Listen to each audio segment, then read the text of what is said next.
बीकानेर में भगवान बिरसा मुंडा की 150वीं जयंती जनजातीय गौरव दिवस के रूप में उत्साहपूर्वक मनाई गई। जिला स्तरीय कार्यक्रम अटल सेवा केंद्र परिसर में आयोजित किया गया, जिसमें मुख्य अतिथि बीकानेर पश्चिम विधायक श्री जेठानंद व्यास रहे।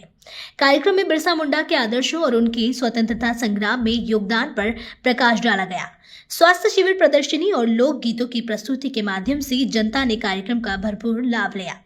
विधायक ने कहा कि युवा बिरसा मुंडा के आदर्शों से प्रेरणा लें और जनजातीय उत्थान में योगदान दें।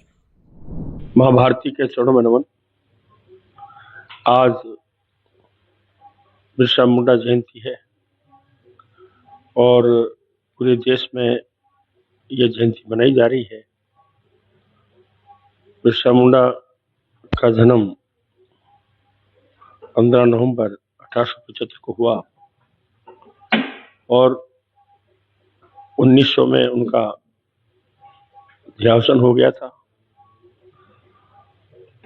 बिरसा मुंडा लगातार जल, जंगल, जमीन के लिए संघर्ष करता रहा। जल भी बचना चाहिए, जंगल भी बचना चाहिए, जमीन भी बचनी चाहिए और अंग्रेजों के द्वारा, जब ब्रिटिश शासन था, उनके द्वारा हमारे जो वनवासी क्षेत्र में जो जनजाति के लोग रहते हैं, उन पर अत्याचार बहुत ज्यादा हुआ था। उनकी जमीनों पर लगान लगा के उनको छीनने का पूरा प्रयास किया गया। किसानों को परेशान किया गया, जंगल को समाप्त करने का प्रयास किया गया।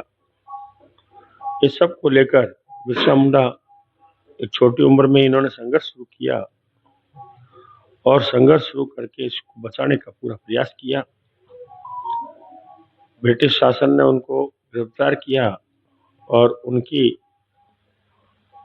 उसमें था, जब वो जेल में था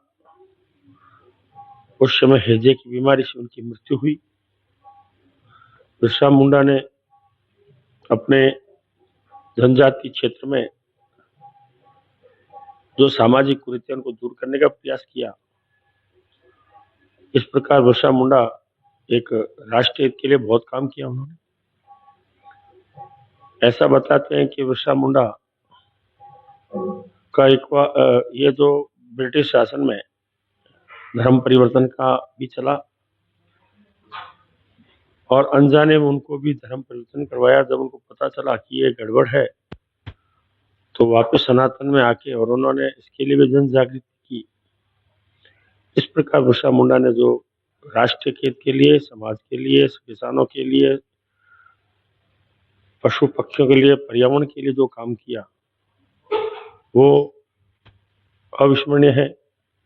हम सब आज उनको याद करते हैं कि ऐसा जवान जिसने देश के लिए बहुत कुछ किया, ऐसे बिरसा मुंडा जी को हम नमन करते हैं। बिरसा मुंडा जी जो वनवासियों में एक भगवान के रूप में माना जाता है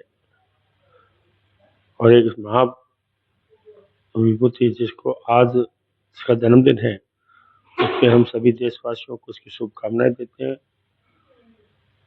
और पुनः ऐसे महान व्यक्ति को नमन भी करते हैं।